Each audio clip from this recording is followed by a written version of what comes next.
राहुल जी की जो यात्रा है, भारत जोड़ो यात्रा, जिस रूप में पूरे देशवासियों ने उनका स्वागत किया है, मुद्दे बहुत महत्वपूर्ण है। महंगाई का हो, चाहे वो बेरोजगारी का हो, और चाहे नॉन वायलेंस का हो। और एक और बात उन्होंने बहुत महत्वपूर्ण कही है, देश के अंदर अमीर और गरीब की जो खाई बढ़ रही है, वो बहुत बड़ा चिंता का विषय होना चाहिए।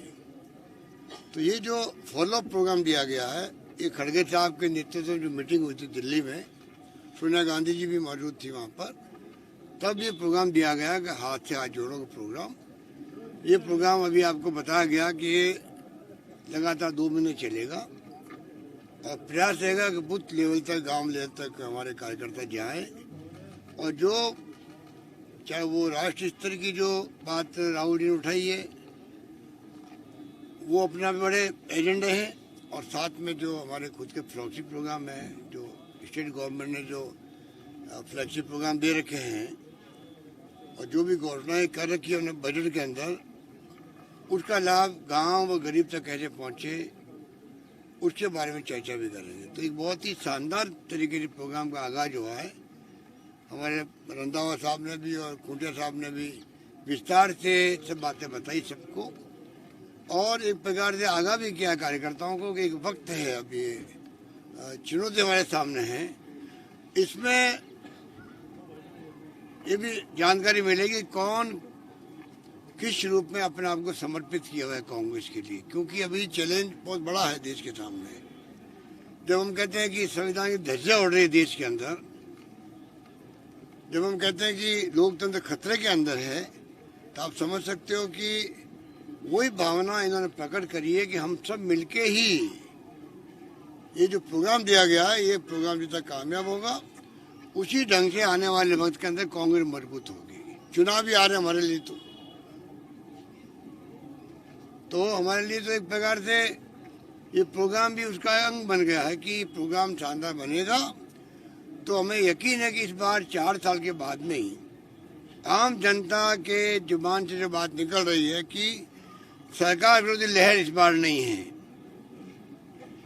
अगर ये बात आपके जहन में भी है, आप लोग भी बात कहते रहते हैं, ये बात हकीकत में है, तो मेरा मानना है कि अगर हमारे सब कार्यकर्ता मेहनत करेंगे और हम लोगों ने जो बजट में घोषणा कर रखी है, लास्ट बजट आने वाला है अगले महीने, तो मैं समझता हूँ कि हम आगे बढ़ेंगे और इस बार सरकार रिपीट कैसे हो, ये सुनिश्चित करने के लिए कोई कसर नहीं छोड़ेंगे।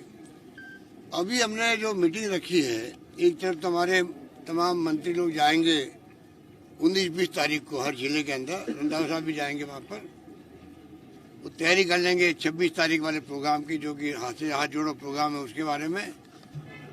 वो प्रोग्राम भी हर जिले में 19-20 को जा रहे मंत्री लोग, उसमें हर जिले के अंदर जिला कांग्रेस कमेटी की बैठक भी होगी, कार्यकर्ताओं से बातचीत भी होगी, और तय करेंगे किस प्रकार से उस जिले के अंदर ये प्रोग्राम बहुत ही कामयाबी के साथ चल सके। पूरी तैयारी के साथ जाएंगे, तैयारी करने के लिए जाएंगे। दूसरा, 16-17 तारीख को अपने मीटिंग बनाई चिंतन शिविर के रूप में OTS के अंदर, जहाँ बैठ कर के हम लोग सरकार की जो परफॉर्मेंस खुद की है हर विभाग की, इस बार हमारे प्रिंसिपल सेक्रेटरी की बजाय मंत्री गण जो हमारे साथी हैं अपने विभाग के बारे में वो पूरा ब्रीफ करेंगे, कैबिनेट को करेंगे, जिससे कि हम आपस के अंदर बैठे विचार विमर्श कर सकें। इतने प्रोग्राम ने दिए हैं, इतनी घोषणाएं करी हैं, उसका इम्पैक्ट क्या है, उसमें कोई कमियां होगी उसको ठीक करेंगे, नए प्रोग्राम बनाने होंगे तो बजट आ रहा है उसके अंदर मुझको सम्मिलित करेंगे। तो 2 दिन का जो हमारा चिंतन शिविर पहले भी हुए थे राजस्थान के अंदर, आपको मालूम है OTS के अंदर, उसी ढंग का 2 दिन का चिंतन शिविर वापस करने में जा रहे हैं।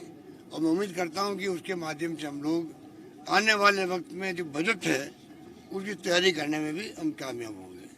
धन्यवाद। आप एक तरफ आप कह रहे हैं कि पिछली बार घोषणाएं थी 90%, वो पूरी कर ली लगभग 90%। उधर भी विपक्ष आरोप लगाते हैं, बीजेपी लगाते रहते हैं कि लास्ट बजट साल है, चुनावी साल है, ऐसे में पूरी घोषणाएं संभव नहीं है धरातल पर आना। क्या लगता है कि धरातल पर आ जाएगी सारी देखिए, घोषणाएं? ये आप देख रहे 4 साल इनको देख रहे हैं असेंबली के अंदर, हर बार की पिटाई होती है। जब हम पेश करते हैं बजट तो ये छिप के भागते हैं असेंबली से। इनमें इतना कॉन्फिडेंस नहीं है कि खड़े होकर मीडिया को फेस कर सके। 4 साल के बजट के अंदर ऐसी इनकी पिटाई मैंने कभी देखी नहीं है कि ये खड़े होकर मीडिया से बात भी नहीं कर पा रहे हैं। और मुझे कहते हैं असेंबली के अंदर पैसा कहाँ से लाओगे, घोषणाएं बहुत शानदार कर दिया आपने, पैसा कहाँ से आएगा। तो मैंने कहा कटारिया जी, पैसे कहाँ से आएगा चिंता मुझे करनी चाहिए। बजट मैंने पेश किया है, आप क्यों चिंता कर रहे हो, उस वाली बात है। सारी हमारी जो घोषणाएं थी, अधिकांश घोषणाएं पूरी हो रही है। हर एमएलए कह रहे हैं आपकी खाली घोषणा नहीं हुई मेरे क्षेत्र में, टेंडर हो गए, काम शुरू हो गए, ऑफिस खुल गए, सब कुछ हो गया।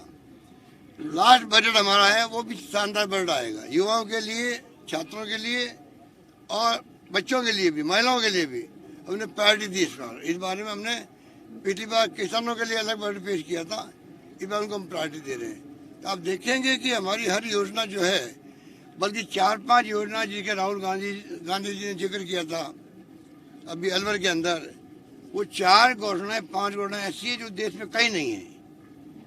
उनकी मंशा ये है कि पूरे देश के अंदर लागू हो। भारत सरकार को चाहिए, राजस्थान सरकार ने जो हेल्थ की बात हो, राइट टू हेल्थ,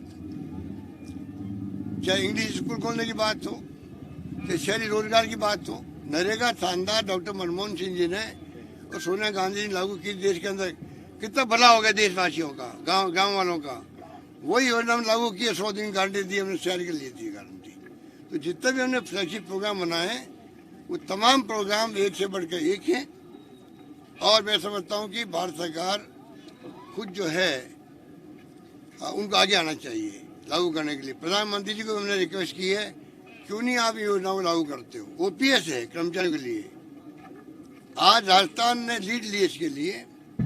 भारत सरकार जो है कोई रेस्पॉन्ड नहीं कर रही है, आगे कर रही है इंटेलेक्चुअल को या इकोनॉमिस्ट को।